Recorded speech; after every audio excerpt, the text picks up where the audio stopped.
मित्रों, मेरे साथियों, आप सबको जय मसीह की। मित्रों, आप सब लोगों का इस चैनल में स्वागत है। आइए हमारे साथ में सम्मिलित होइए और परमेश्वर के आशीषों का आनंद लीजिए। मित्रों, आप सब लोग कैसे हो? अच्छी तरह से हो। मित्रों, मुझे पूरी आशा है, पूरा विश्वास है कि आप सब लोग अच्छी तरह से हैं, क्योंकि परमेश्वर आपके साथ में है। मित्रों, अगर आप लोग हमारे चैनल में पहली बार जुड़ रहे हैं, इस वीडियो को देखने जा रहे हैं, तो हमारे चैनल के वीडियो को देखने से पहले आप लोग हमारे इस चैनल को सब्सक्राइब कर लें, वीडियो को लाइक करें और शेयर करें। मित्रों, परमेश्वर के राज्य को बढ़ाएं, परमेश्वर आपको भी बढ़ाएगा। मित्रों, अगर आप लोग सब्सक्राइब करते हैं तो सुबह शाम जो हम वीडियो भेजते हैं, इसकी सूचना सबसे पहले आपके पास पहुंचेगी और आप सब समय समय पर प्रार्थना में शामिल होंगे। मित्रों, मैं सबसे पहले वचन बताऊंगा, फिर आपके लिए, आपके परिवार के लिए, आपके बच्चों के लिए प्रार्थना करूंगा। मित्रों, आज जो वचन लेकर के आया हूं, मैं इस वचन के द्वारा बात करूंगा, इस वचन के आधार पर मैं प्रार्थना करूंगा। आज का वचन है मित्रों, भजन संहिता 40 अध्याय का 17 वचन है। मित्रों, आज का वचन है जो भजन संहिता 40 अध्याय का 17 वचन है, वह वचन है, मैं तो दीन और दरिद्र था, मैं तो दीन और दरिद्र हूं, तो भी प्रभु मेरी चिंता करता है। तू मेरा सहायक और छुड़ाने वाला है, हे परमेश्वर विलंब न कर। मित्रों, मेरे भाई और बहनों, मित्रों, मेरे साथियों, हम देखते हैं बाइबल के अनुसार भजनकार कहता है कि हाजिरा एक बहन थी, एक परमेश्वर की दासी थी हाजिरा। हाजिरा ने भी इस तरह से विलाप करके, रो रो करके प्रार्थना किया होगा और वो कहा होगा कि मैं तो दीन और दरिद्र हूं, मैं तो कमजोर और गरीब हूं, मेरी सहायता करने वाला कोई नहीं है। इसलिए परमेश्वर उसकी चिंता करता था। उस दयनीय दशा में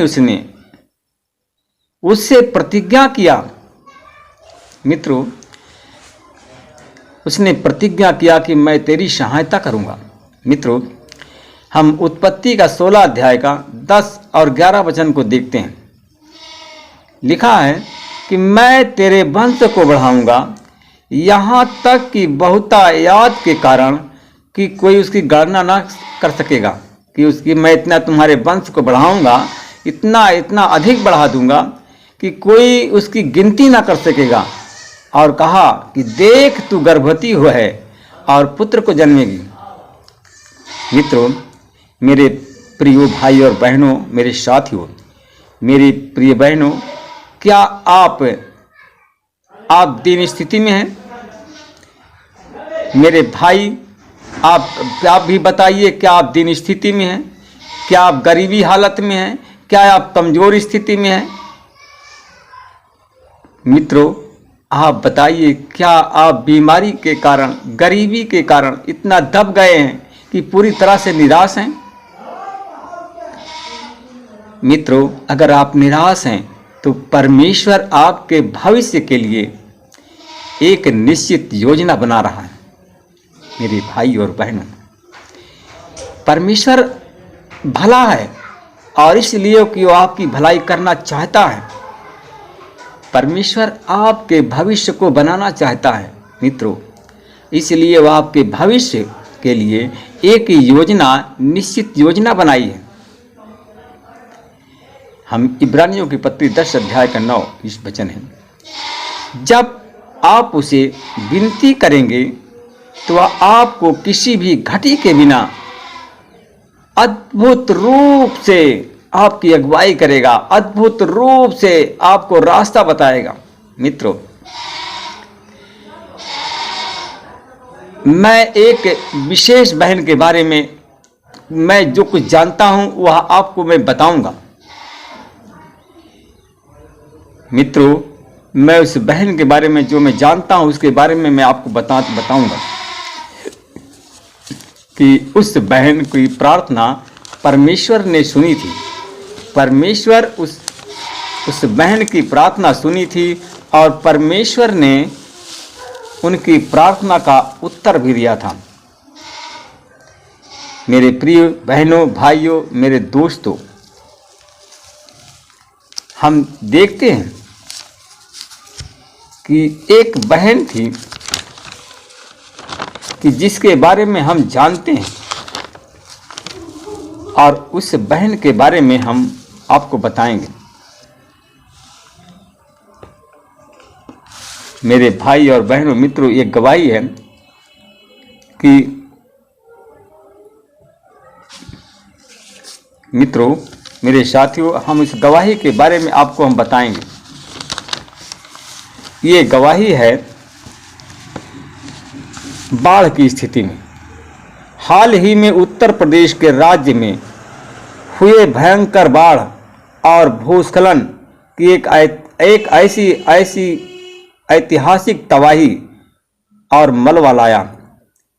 जीवनों का नुकसान ऐसे गांवों में हुआ, नुकसान ऐसी चीजों की हुआ, गांव का डूब जाना, तितर बितर होना, बच्चे और खोए हुए लोगों को कठोर कोशिश। मित्रों, मेरे भाई और बहनों, मित्रों, मेरे साथियों, क्योंकि जो हम देखते हैं, एक बहन के बारे में देखते हैं कि एक विशेष बहन के बारे में हम जानते हैं कि उसके पास में एक पुत्री थी और वह ठीक तरह से न बोल पाती थी और न सुन पाती थी। मित्रों, उस बहन ने अपने उद्धारकर्ता परमेश्वर को थामे रही। वो प्रति सप्ताह प्रार्थना समूह में जाती रही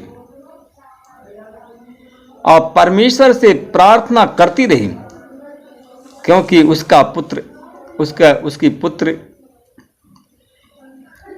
ना सुन पा रहा था, ना बोल पा रहा था।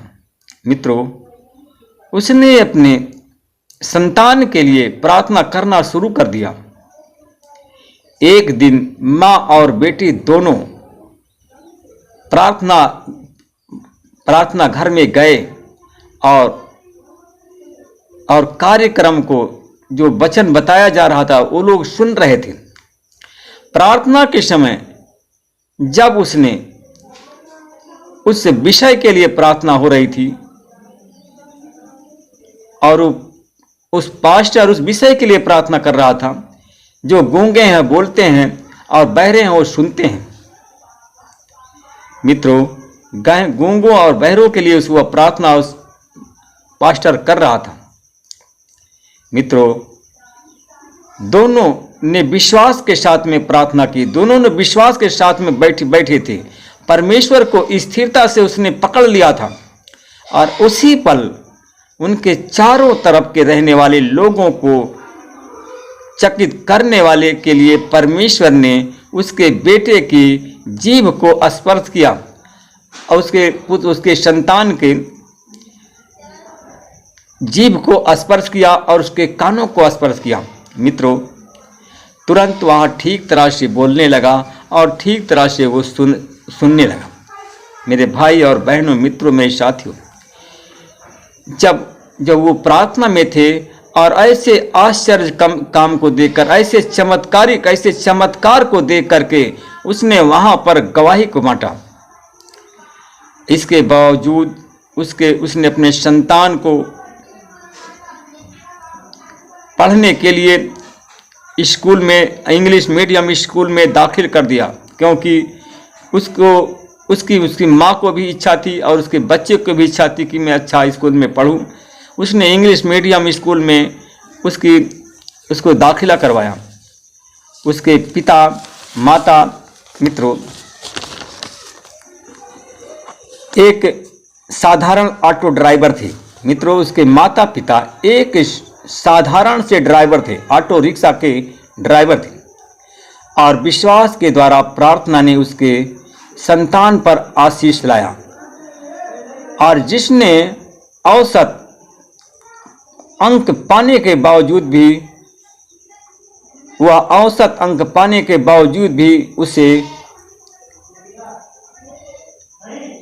उस स्कूल में प्रवेश नहीं मिल रहा था, परमेश्वर ने उस परिवार को किसी भी कमी के बिना उन्हें आशीष दे करके आनंदित किया और उन अध्यापक, उनकी स्कूल के अध्यापक और जितने संस्थापक लोगों के मन को बदला और परमेश्वर ने उस बच्चे का एडमिशन उस स्कूल में करवा दिया। और उसी तरह से मित्रों, आप भी परमेश्वर को थामे रहें, वह आपको सिद्ध भलाई के साथ में भरेगा, आपको आशीष देगा, आपको परमेश्वर चंगाई देगा। आमीन।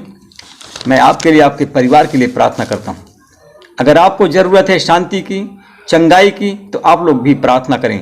परमेश्वर पिता, मैं उन भाई और बहनों के लिए प्रार्थना करता हूँ जो गूंगे हैं, उन्हें उनके जीभ को स्पर्श कर यीशु के नाम से उनके जीभ के बंधन टूट जाए और बोलने लगे। यीशु के नाम से उनके कान के बंधन खुल जाए और उनको सुनाई देने लगे।